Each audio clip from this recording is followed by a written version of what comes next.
Jordan Anderson's experience is echoed by another young woman on the other side of the world in Los Angeles. Laura DeCrescenzo is one of a small group of former Scientologists who are taking the church to court in America for alleged violations of workplace legislation.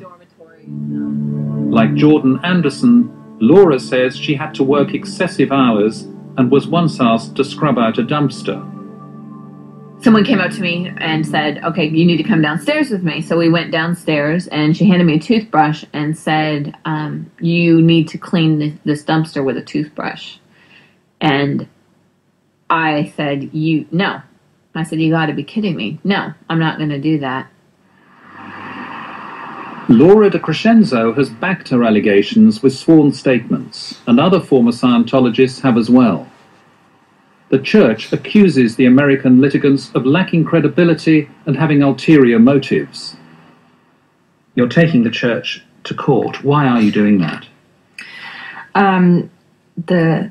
My lawsuit covers human trafficking, labor law violations, and forced abortions.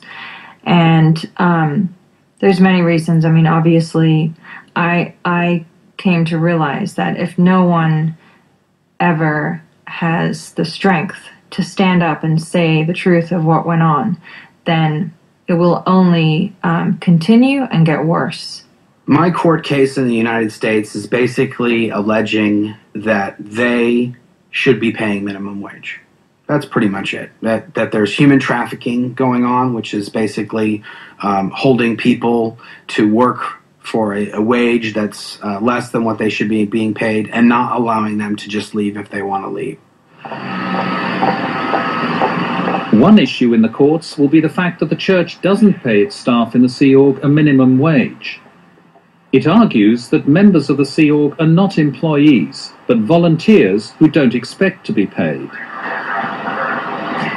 We do so out of our own religious conviction and our desire to work for and be part of and contribute to our religion and its activities. And as such, we don't expect a wage, and we don't do it for a wage. However, Mark Headley says he signed a contract of employment similar to this one when he joined the Sea Org and was promised a minimum wage. 15 years later, I was paid an average of 38 cents an hour for working over 100 hours a week, every single week of every year for 15 years. In 15 years, I made a total of $29,000 for 100 hours a week, every week. When Mark and Claire met, they were posted to one of the church's most secure Sea Org facilities at Hemet, 2 hours' drive outside Los Angeles. The facility is surrounded by high fences topped with razor wire. What did the church tell you about people who wanted to leave? That people in the Sea organization have foregone the right to leave, and that was reiterated on many different instances. I mean, honestly, I've reflected since leaving, and the only thing that even comes close for me in terms of living conditions and everything else is prison. Just is. Claire Headley joined the Sea Org age 16 and worked for the Religious Technology Center, earning as little as $23 a week. How hard was it doing that job? Words don't describe it. I mean, there was 2 to 3 year periods where if I slept at all, it was in an office chair or on a floor or 2 hours in a bed. I very, very rarely saw Mark.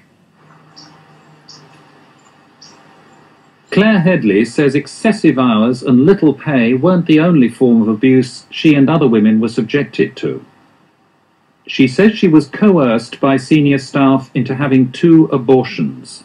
The church denies these allegations.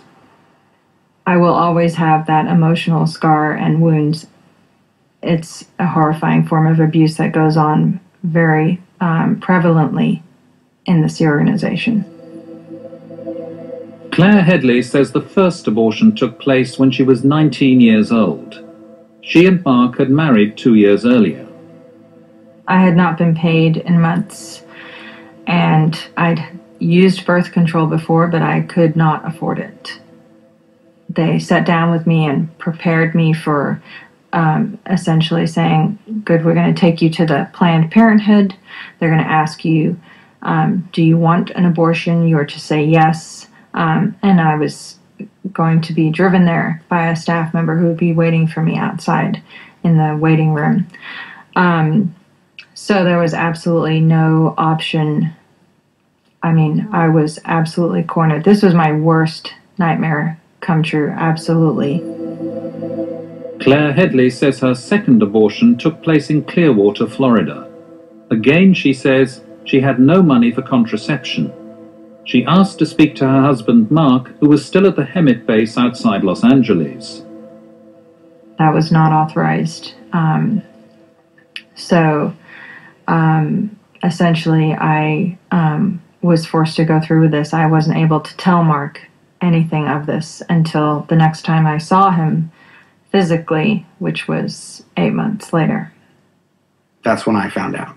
I was not consulted. I was not told. It was kept quiet. Nothing. What is the Sea Org policy on having children? Sea Org members do not have children. If someone is a member of the Sea organization and they wish to have a child, they would need to do so outside of the Sea Org, at which point, when the child is of age, those individuals could come back, to the Sea organization if they so chose. And that's been policy for almost 20 years now.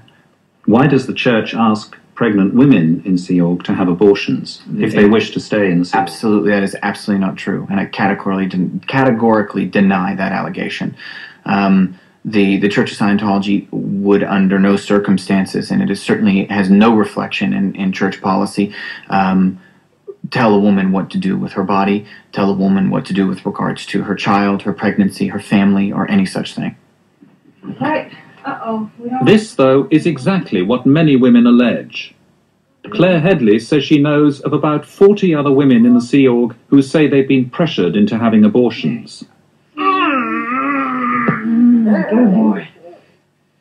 Laura DeCrescenzo joined the Sea Org in Los Angeles aged 12 and says she was coerced into having an abortion 5 years later by a senior officer. She started explaining to me that at this stage, the baby, as they refer to it, there was no Satan there, meaning there was no spirit occupying the body. She was saying, look at how detrimental it would be to the organization if you were to leave. Your post or your job is very important here. We don't have anybody else to put in that job right now.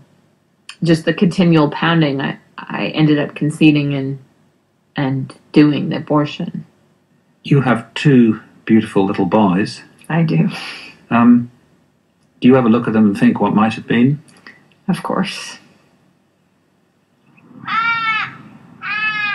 In Australia, when Liz Anderson was in the Sea Org and thought she might be pregnant, she too told a senior officer.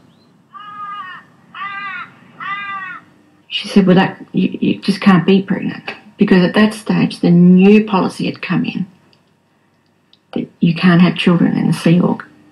I was not pregnant, it turned out, but my decision would have been to keep the child. But what did she advise you to do? I'd have to have an abortion.